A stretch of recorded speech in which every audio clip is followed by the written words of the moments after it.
Our first speaker on your program was due to be Mr. Hans Schutte, but unfortunately he is unable to come, which means that, not least for the benefits of gender balance, we're very delighted that we are going to have him replaced by Caroline Tempel, who is also at the Ministry of Education, Culture and Science for the Netherlands, which the government of which is a key partner in this initiative today as President of the EU this year. So Caroline, I'm going to hand over to you for your opening remarks. Thank you.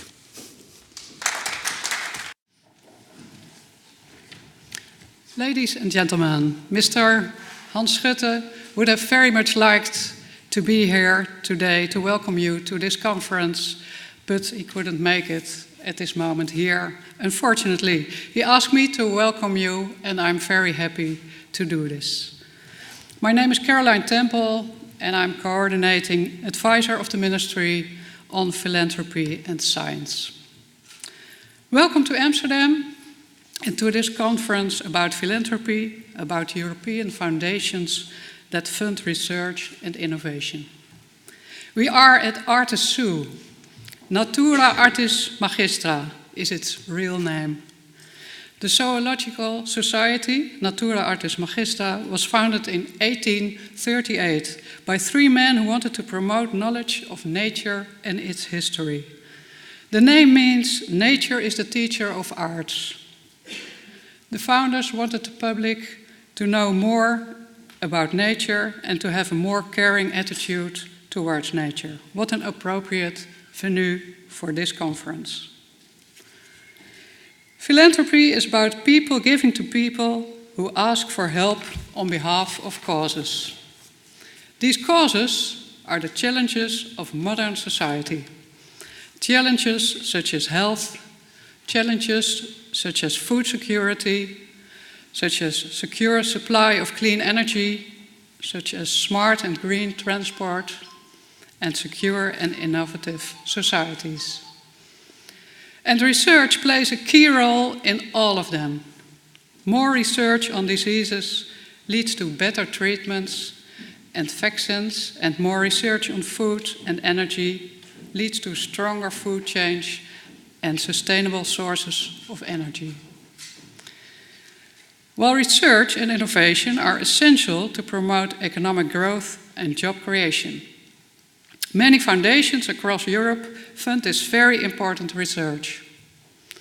Some of you may donate to your National Heart Foundation, Cancer Foundation, of your National Rheumatism or Kidney Foundation. These foundations fund important biomedical research at universities and university medical centers and other research institutes. And if you studied at university, you're an alumnus, and so you may donate to your alma mater's foundation, which helps the university improve the quality of higher education, finance more scientific research, facilitate foreign exchanges, and thus exchanges of knowledge across borders. Universities will never receive enough public funding to support all of the education and scientific research activities they can organize. The philanthropic funding obtained for research complements the public funding. Without this private funding, the level of research and innovation would be lower. It's very much needed. But a great deal more is required in order to address the challenges of modern society and to promote economic growth and job creation. And the good news is that, according to the EUFORI study, philanthropy can play a greater role in supporting research and innovation. But how? Well, that is what we will be discussing today and tomorrow here in Amsterdam at Artis Zoo. How can foundations and research conducted by European universities and startups be more closely connected?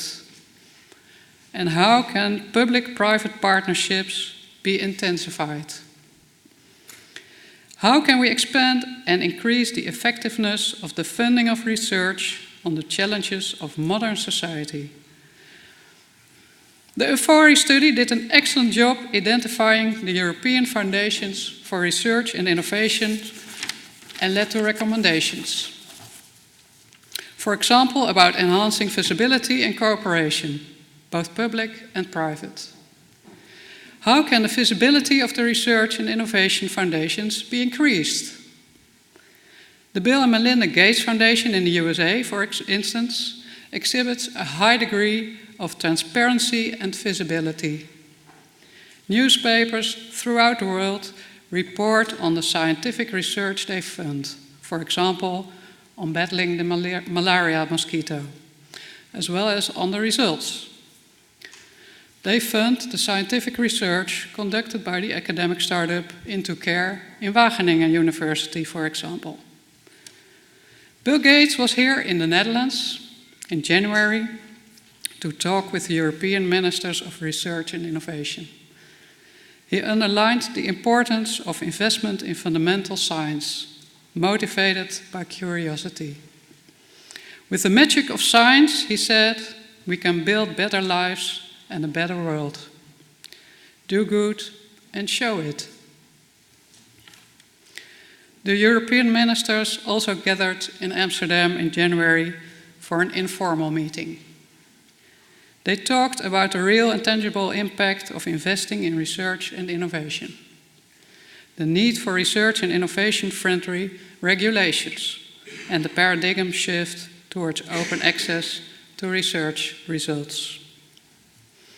And did you know that the Dutch Heineken family has foundations that fund researchers in various disciplines, such as biochemistry, cognitive science, and medical science? We need role models in visibility to show other foundations how important research and innovation are and how they can make an impact. Do good and show it indeed. Greater visibility also promotes public and private cooperation and, at European level, partnerships in areas of research such as orphan diseases. The added value of partnerships for fostering research and innovation in Europe will be discussed today and tomorrow. One of the important questions that will be addressed is how to complete the collaboration triangle between the public sector, the commercial sector, and the foundations. How can we increase the impact? Are there new financing forms that can help us complete this collaboration triangle?